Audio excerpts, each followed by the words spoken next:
Hello नमस्कार प्यारे साथियों, स्वागत है आप सभी का फिर से एक नए इम्पोर्टेंट वीडियो में। दोस्तों पिछले 8 दिन से मैं जो है हिंदी से लगातार वीडियो बना रहा हूँ और मैं आप लोगों को लगातार सजेस्ट कर रहा हूँ कि एग्ज़ाम को देने से पहले जो है इन क्लासेस को देख के जाओ। उससे क्या फ़ायदा जो है बच्चों को हुआ है, यह बच्चों ने मुझे खुद बताया है। एक एक शिफ्ट में लगभग 4 से 5 क्वेश्चन जो है एज इट इज़ जो है मेरी इन क्लासेस से बने हैं। तो ये जो है यहाँ पर मैं कमेंट लगा दे रहा हूँ, आप लोगों को देखना है। ये बच्चों ने कमेंट की है कि एक शिफ्ट में मेरी इस क्लास से लगभग पाँच क्वेश्चन जो है एज इट इज़ बन रहे, जिसमें ऑप्शन भी सेम है बिल्कुल। जैसे क्वेश्चन मैंने क्लास में कराए वैसे ही question as it is exam में पूछे गए। अगर आप लोगों को भी ये क्लासेस देखने हैं तो भाई डिस्क्रिप्शन में मैं जो है प्लेलिस्ट की लिंक मैं आपको दे दूँगा, वहाँ पर पूरी प्लेलिस्ट है, आपको देख लेनी है। एग्ज़ाम से पहले तो ज़रूर देखनी है क्योंकि एज इट इज़ क्वेश्चन जो है आपको भी मिलने वाले हैं।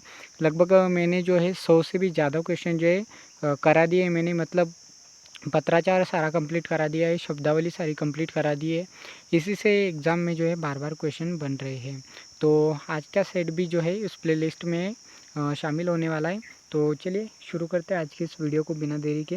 उससे पहले आप लोगों को एक रिक्वेस्ट करूंगा कि अगर आप इस चैनल पर नए हैं तो चैनल को सब्सक्राइब भी कर लेना है, क्योंकि ऐसे इंपॉर्टेंट वीडियो और ऐसे से जुड़ के सारे टिप्स आपको इस चैनल पर मिलते रहते हैं। तो चलिए देखते प्रश्न क्रमांक हमारा पहला, हिंदी में सर्वनाम के मुख्यतः कितने भेद होते हैं। तो सर्वनाम से भी जो है एग्ज़ाम में क्वेश्चन पूछे जा रहे हैं, तो ये सर्वनाम की क्वेश्चन भी मैं आपके लिए लेकर आ चुका हूँ। तो सर्वनाम के कितने भेद होते हैं, तो सर्वनाम के जो है ये मुख्यतः 6 भेद होते हैं। ऑप्शन नंबर सी बिल्कुल हमारा राइट ऑप्शन हो जाएगा। 6 जो है हिंदी के भेद होते हैं सर्वनाम के। प्रश्न क्रमांक दूसरा है हमारा, निम्नलिखित में से कौन सा शब्द निजवाचक सर्वनाम का उदाहरण है। निज यानी जो है, निज में हम जब खुद की बात करते हैं दोस्तों तो उसे निज निज कहते हैं, मतलब निज यानी हम खुद, ठीक है। तो यहाँ पे देखिए हम तो निज में नहीं आएगा, कोई भी निज में नहीं आएगा, लेकिन जो जो है वो भी निज में नहीं आएगा, लेकिन आप और स्वयं के अर्थ में, मतलब ये जो है बी इसका बिल्कुल आंसर है। आप यानी स्वयं, स्वयं जो है वो निज में आता है। कभी भी आपसे पूछे निजवाचक सर्वनाम तो आपको जो है खुद की बात करनी है, उसमें दूसरों की बात नहीं करनी है।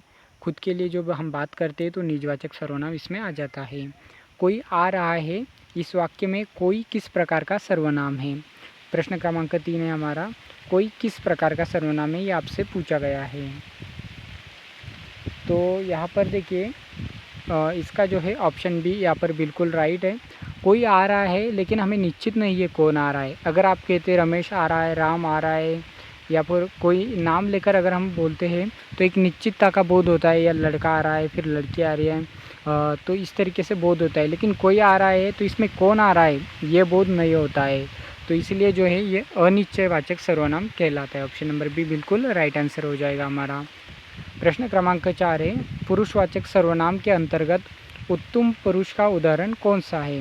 यानी उत्तम पुरुष कौन सा होता है, ये हम स्वयं के लिए यूज़ करते हैं या दूसरे के लिए यूज़ करते हैं, किसके लिए हम उत्तम पुरुष का उदाहरण यूज़ करते हैं, ये हमें पूछा गया है प्रश्न क्रमांक 4 में।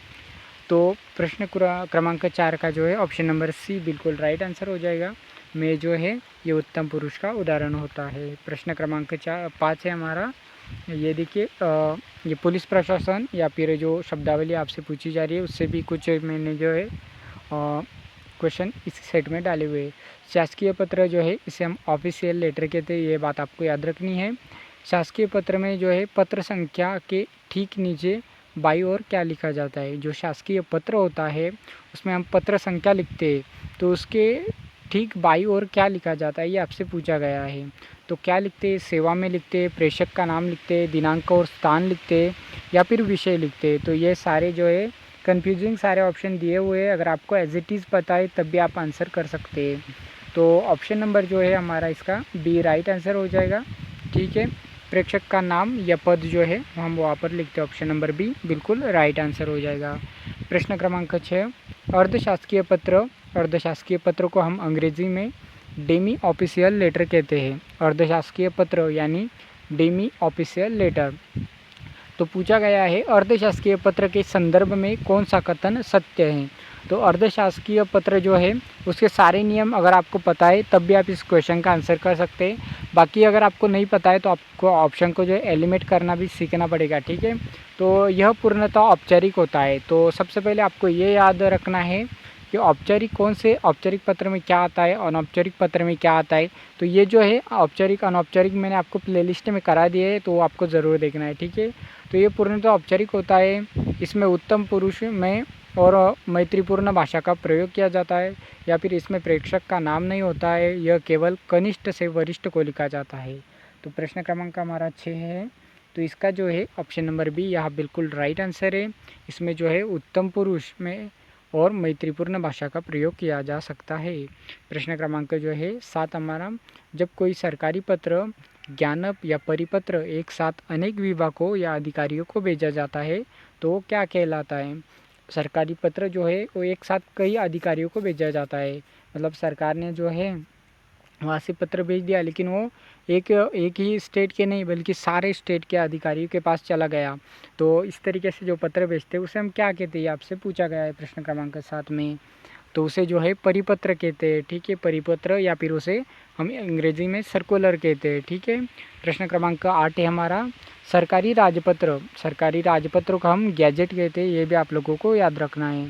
तो सरकारी राजपत्र में प्रकाशित होने वाली सूचना को क्या कहा जाता है। जो सरकारी पत्र होते हैं उसमें जो सूचना प्रकाशित होती है उसे हम क्या कहते हैं, आपसे पूछा गया है।